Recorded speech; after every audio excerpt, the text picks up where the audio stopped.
Perkenalkan, nama saya Desi dari program studi manajemen Unsia semester akhir. Pada video kali ini, saya akan membahas sebuah isu yang sangat dekat dengan kehidupan kita sehari-hari, yaitu fenomena pinjaman online atau pinjol yang saat ini semakin marak di masyarakat, termasuk di kalangan mahasiswa. Saya akan mengajak teman-teman melihat datanya, dampaknya, lalu membahas apa yang seharusnya dilakukan oleh pemerintah, konsumen, dan kita sebagai mahasiswa sebagai agen perubahan. Pinjaman online hadir dengan janji kemudahan, yaitu proses cepat, syarat minim, dan pencairan dalam hitungan menit. Bagi masyarakat yang belum terjangkau layanan perbankan formal, ini terasa seperti solusi instan.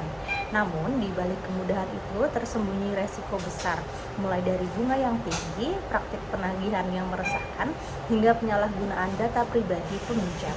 Yang perlu kita waspadai bersama, generasi muda termasuk mahasiswa justru menjadi salah satu kelompok yang paling rentan terjerat pinjol, baik yang legal maupun ilegal. Datanya, per Januari 2026, OJK mencatat sekitar 95 hingga 96 perusahaan pinjaman online yang resmi terdaftar dan berizin. Namun, di sisi lain, sepanjang tahun 2025 saja, Satuan Tugas Pemberantasan Aktivitas Keuangan Ilegal atau Satgas Pasti berhasil menghentikan 2.263 pinjol ilegal. Bahkan, dalam 3 bulan pertama 2026 saja, sudah ada 951 pinjol ilegal baru yang ditutup. Ini menunjukkan pinjol ilegal itu bagai hidra, satu ditutup muncul lagi yang baru dengan identitas berbeda. Sejak 2017 hingga akhir 2025, total entitas keuangan ilegal yang diblokir OJK sudah mencapai hampir 14.000 dengan kerugian masyarakat akibat penipuan keuangan digital pada 2025 diperkirakan mencapai 8,2 triliun. Yang lebih memprihatinkan, kelompok usia 19-34 tahun adalah segmen peminjam terbesar dengan 10,91 juta rekening aktif dan total pinjaman mencapai 26,87 triliun. Bahkan yang mengejutkan, kredit macet pada peminjam di bawah usia 19 tahun melonjak drastis dari 2.479 akun pada pertengahan 2024 menjadi 22.694 akun pada Agustus 2025 atau naik lebih dari 80% dalam setahun. OJK menjelaskan lonjakan ini berkaitan dengan rendahnya literasi kesadaran pengelolaan keuangan di kalangan usia sangat muda, termasuk mahasiswa yang baru pertama kali mengelola keuangannya sendiri. Secara makro, total pembiayaan pinjaman daring per September 2025 sudah mencapai 90,99 triliun atau tumbuh 22,16% dalam setahun bandingkan dengan pertumbuhan kredit konsumsi perbankan yang hanya 7,42% dan piutang perusahaan multifinance yang bahkan hanya tumbuh 1,07%. Artinya, masyarakat kita semakin bergantung pada pinjol dibanding sumber pembiayaan konvensional. Sayangnya, pertumbuhan pesat ini dibarengi kenaikan tingkat gagal bayar di atas 90 hari yang disebut TWP 90 menjadi 2,82%. Semakin banyak dana yang disalurkan dengan cepat, semakin besar pula potensi kredit macet yang bisa mengganggu stabilitas ekonomi rumah tangga, bahkan sistem keuangan digital secara keseluruhan. Selain dampak ekonomi, ada dampak sosial dan psikologis yang sangat nyata dirasakan korban. Data Satgas Pasti mencatat lebih dari 61.000 nomor telepon dilaporkan masyarakat sebagai penagih ilegal. Korban sering mengalami teror digital, seluruh kontak di ponselnya dihubungi dengan ancaman, data pribadi dan fotonya disebar di media sosial, dan bunga yang dibebankan pinjol ilegal bisa mencapai 201% per tahun, jauh melampaui batas wajar pinjol legal.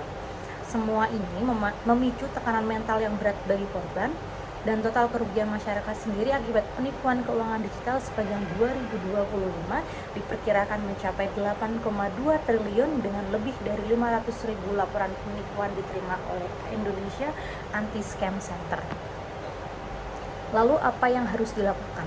Pertama, peran pemerintah. Pemerintah melalui OJK dan Satgas Pasti perlu terus mempercepat pengawasan dan pemblokiran pinjol ilegal secara berkelanjutan, bukan hanya reaktif setelah ada korban. Kedua, menegakkan batas bunga, denda, dan tata cara penagihan yang wajar bagi seluruh penyelenggara pinjol legal sesuai aturan yang sudah ditetapkan. Ketiga, mewajibkan pelaporan data peminjam ke Slik OJK agar mitigasi resiko kredit macet menjadi lebih akurat.